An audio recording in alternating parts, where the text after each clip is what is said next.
Everybody, one of the attractions here at Puerto Princesa National Park are the monitor lizards.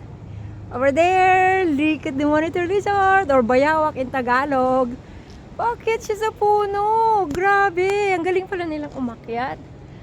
First time ko makakita ng monitor lizard na umakyat sa puno. Ang taas na niya oh.